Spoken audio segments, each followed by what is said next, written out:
চাচি এগুলো কেন? বারে, বিয়েতে কি পরবা? জানি আমার বৌমা সুন্দর, কিন্তু আমি চাই আমার বৌমাকে যেন সবচেয়ে সুন্দর লাগে। শরীফার কথায় আকাশ থেকে পড়ল যেন হুমায়রা। ফাইজান প্রগাঢ় দৃষ্টিতে কিশোরীর ভ্রান্ত মুখখানা দেখল, ঠোঁট গোল করে দীর্ঘশ্বাস ফেলে বলল, মা, উনি জানেন না, এমন আচরণ করলে তোমাকে পাগল ভাববে। তুমি জানো না হুমায়রা, রাশাদ বিয়েতে মত দিয়ে দিয়েছে। কথাটা শুনতেই স্তব্ধ হলো কিশোরী। মস্তিষ্কের প্রতিটা কোষে আন্দোলিত হলো যেন কথাটা। ধাতস্থ হতে সময় নিল, সাথে সাথেই শত প্রশ্ন হামলে পড়ল মনে। চাপা কষ্টে হৃদয় ভারী হলো, চোখ ঝাপসা হলো ঈষৎ।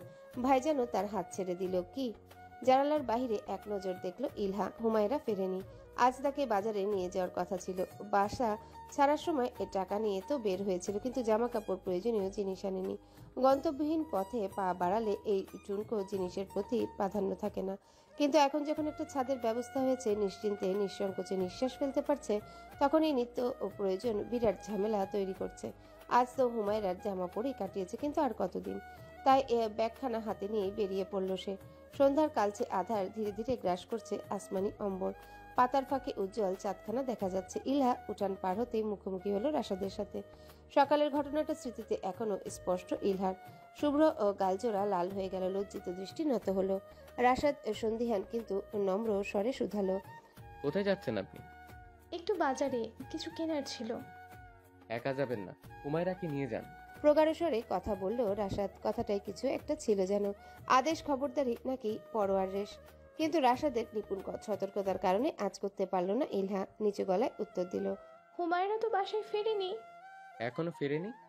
রাশাদের কণ্ঠে ছলকে উঠল উদ্বিগ্নতা। হাতের কালো বেল্টের পুরনো ঘড়িটায় চোখ বুলালো। গম্ভীর হলো স্বর, ফাইজান সাহেব তো বলেছিলেন দেরি হবে না। আচ্ছা চলুন, আমি যাচ্ছি আপনার সাথে।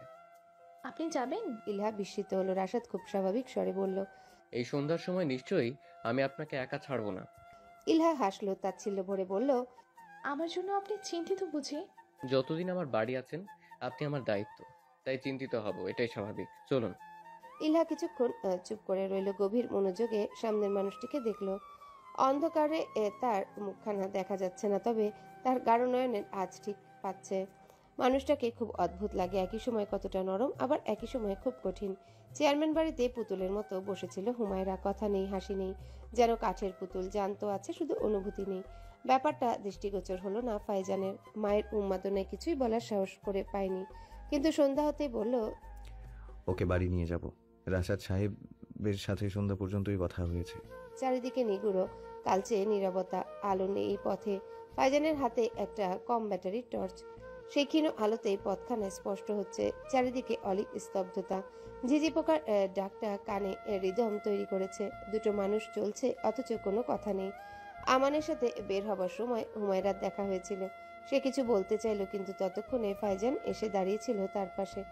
বেশ অহমিকার সাথেই বলেছিল, তোর ভাবির সাথে দেখা হয়েছে? আমান উত্তর দিল না, শুধু কাতর দৃষ্টিতে চেয়ে রইল। হুমায়রা নিশ্চুপ ছিল। এখনো সেই নিশ্চুপ নীরবতা ভাঙল ফাইজান। অবিচল স্বরে বলল, আপনার কাপড়গুলো পছন্দ হয়নি? না, সুন্দর। তাহলে মুখ এমন বিষণ্ণ কেন? আমাকে বিয়ে করতে হচ্ছে বলে? হুমায়রা উত্তর দিল না। তার মনোযোগ আধার চিরে রাস্তায় গোল করে থাকা আলোকগুচ্ছের দিকে। ফাইজান একবার চাইল নিশ্চুপ কিশোরীর দিকে, তারপর কণ্ঠ নরম করে বলল, আমাকে আপনার এত অপছন্দ কেন? এবার পা থামালো হুমায়রার। মনে মনে অনেকগুলো কারণ দাঁড় করালো, কিন্তু সেই কারণগুলো এখন তুচ্ছ, তাই খুব নিচু গলায় বলল, আমি পড়তে চাই। আমি চাই না আমার পড়াশোনা বন্ধ হোক। হবে না। আপনার যতটা ভয় লাগছে ততটা ভয়ের কোনো কারণ নেই। আপনার কোনো ইচ্ছের অনাদর হবে না। আমি মানুষটি হয়তো আপনার পছন্দের শাড়িতে পরি না, কিন্তু কথা দিচ্ছি আপনার কখনো অসুবিধা হবে না ওই বাড়িতে। অনেকে অনেক কথা বলবে, কিন্তু সেগুলো মাথায় নেবেন না। সবার অতীত থাকে, আপনারও তো আছে। আমি তো ঘাটছি না, তাই না? আপনি আমাকে কেন বিয়ে করছেন? খুব ধীরে স্বরে প্রশ্ন শুধালো হুমায়রা। ফাইজান মৃদু হেসে বলল, কারণ আমার মার ধারণা আপনি আমার জন্য যথেষ্ট। আচ্ছা, একটা প্রশ্ন করব। জি। আপনি পড়তে খুব ভালোবাসেন? জি। কখনো ইচ্ছে হলে আমাকে পড়তে পারেন। মানুষটা এতটাও খারাপ নই আমি। হতবাক চোখে চাইল হুমায়রা। কাঠখোট্টা মানুষটা কি হাসলো? অন্ধকারে বোঝা গেল না। হাফসার কথাটা জিজ্ঞাসা করতে ইচ্ছা হলো, কিন্তু করতে পারল না। ঠিক তখনই ভেসে এলো শিয়ালের ডাক। খপ করে ফাইজানের বাহুটা ধরল কিশোরী। ফাইজান নড়ল না, বরং খুব নিভৃতে হুমায়রার হাতটা আগলে ধরল। আশ্বাস দিয়ে বলল, আমি আছি। হুমায়রা বাসায় হলুদের অনুষ্ঠানের জাঁকজমক আয়োজন। কাগজ দিয়ে গেট বানানো হয়েছে, কাঁচা হলুদ বাটা হয়েছে।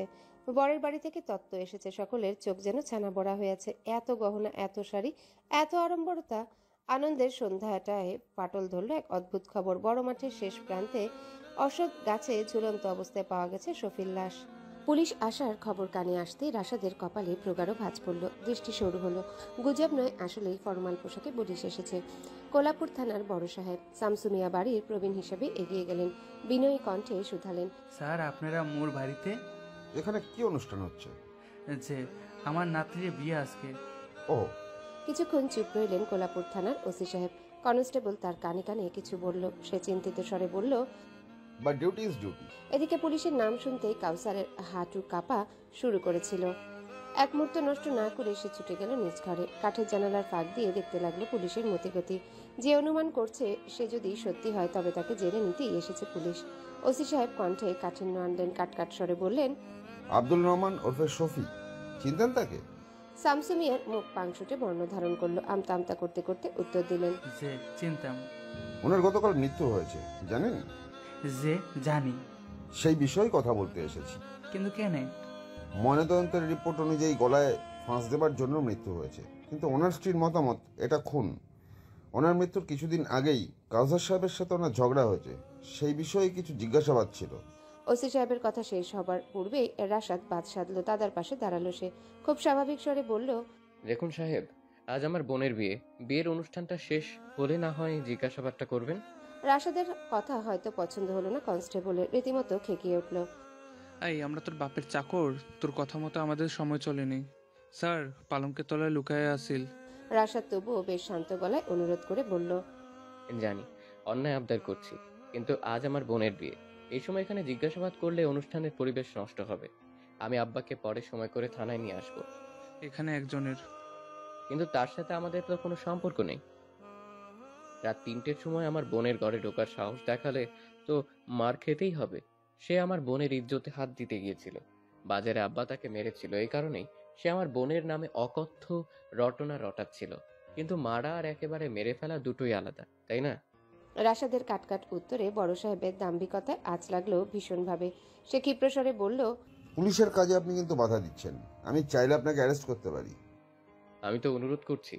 এই কাদের, সরাও এটাকে। রাশাদ প্রতিবাদ করার আগেই উগ্র কনস্টেবল তার কলার টেনে ধরল পেছন থেকে। আরেকজন রীতিমতো ঘরের ভেতর থেকে ভীত সন্ত্রস্ত কাউসারকে ঘাড়ে ধরে বের করে আনলো।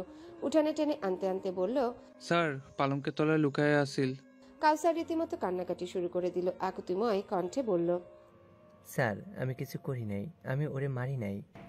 সেটা তো তুই থানায় চল, তারপরই বোঝা যাবে। ওসি সাহেব হুকুম দিলেন কাউসারকে গাড়িতে তোলার জন্য।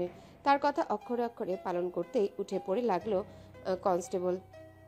একেবারে টেনে হিচড়ে গাড়িতে ওঠানোর প্রচেষ্টা করলো কাউসারকে। হাতে পড়ালো লৌহ হ্যান্ডকাপ। আর আশাদের বিরক্তিতে চোয়াল শক্ত হয়ে আসলো। সে নড়তে চাইলে কনস্টেবল তাকেও দুর্ঘা দিতে বাকি রাখলো না। উৎফুল্ল স্বরে বলল, চলো। বিয়ে বাড়ির আমেজখানা মূর্ছিত হলো নিমিষেই। ভাইজানকে পুলিশে ধরেছে খবরটা অন্দরমহলেও গেল। সাথে সাথে নববধূ সব লাজ শরম ছেড়ে ছুটে উঠানে এলো। শামসুমিয়া তখন ছেলে নাতির জন্য আকুতি মিনতি করছে। কিশোরীর মাথায় সোনালি পাড়ের লাল ওড়নাটা খসে গেল। সে ছুটে গেল ওসির কাছে, কাপা স্বরে বলল, এই মেয়ে, সরো এখান থেকে। বলেই হাত ছাড়া দিল ওসি সাহেব। বলে হুমায়রা কদম খেয়ে হারালো। ভারসাম্য না রাখতে পেরে উঠোনে ছিটকে পড়তে নিল। সাথে সাথে দুটো বলিষ্ঠ হাত তাকে আগলে ধরল। ভীত সন্ত্রস্ত হুমায়রা চোখ তুলে চাইতে শ্যাম কঠিন চোখের দর্শন পেল। কিন্তু এই কঠিন দৃষ্টি তার জন্য নয়। হুমায়রাকে সোজা করলো ফাইজান, কিন্তু তাকে কাজ ছাড়া করলো না সে। এর মাঝে ফরিদ এগিয়ে গিয়ে ফোন ধরল ওসির দিকে। ওসি প্রথমে অবাক হলো, ক্রোধিত স্বরে বলল, কি এটা? কথা বলুন। ভীষণ বিরক্তি নিয়ে ফোনটা কানে ধরল সে। হ্যালো বলার পরই মুখ ভাব পাল্টে গেল। কঠিন ওসি নমনীয় হয়ে গেল। গদগদ স্বরে বলল, স্যার চিন্তা করবেন না, আমি ছেড়ে দিচ্ছি। ছোট কেস তো, আমি মিটিয়ে নেব। সাথে সাথে কাউসার এবং রাশাদকে ছেড়ে দেওয়া হলো। ওসি সাহেব ফাইজানের সামনে এগিয়ে যেয়ে বলল, উনি আপনার কে হন স্যার? আমার শ্বশুর এবং আমার সম্বন্ধী হয়। এটা আপনার বিয়ে? জি। সরি স্যার, আমি জানতাম না। স্বাভাবিক, আমি তো থানায় থানায় বিয়ের নিমন্ত্রণ দিয়ে আসিনি। এখন তো জানেন। আশা করি এই ভুল আর হবে না। ওসি সাহেবের মুখে মেদুর জমল। ফাইজান তার ঠোঁটের হাসি বিস্তৃত করে বলল, আমি আর আপনি দুজনই জনগণের সেবক। সেবক যদি শোষক হয়ে যায় তাহলে শোষণের বিচার কে করবে? ওসি চুপ করে থাকে। ফাইজান তখন খুব শীতল স্বরে বলে, আপনি এখানে আপনার কাজে এসেছেন, কিন্তু যেহেতু আমার শ্বশুর আব্বা কিছুই করেননি, তাই ব্যাপারটা পোলাইটলিও হ্যান্ডেল করা যেত। যাকগে, এসেছেন যখন খেয়ে জিজ্ঞাসাবাদ করে তারপর যাবেন। ফাইজান কাউসারকে নিজে শ্বশুর বলায় তার বুক চওড়া হয়ে গেল, যেন ভয় সন্ত্রাস যেন উবে গেল। যে কাউসার চোরের মতো লুকিয়ে থাকতো সে এখন বুক চিতিয়ে দাঁড়ালো জিজ্ঞাসাবাদের জন্য। শামসু মিয়াও বেশ উৎফুল্ল হলেন, কিন্তু রাশাদ রইল মৌন, কোনো কথা বলল না। ফাইজান সকলের সামনে হুমায়রার মাথার ওড়না ঠিক করে দিল, খুব মোলায়েম স্বরে বলল,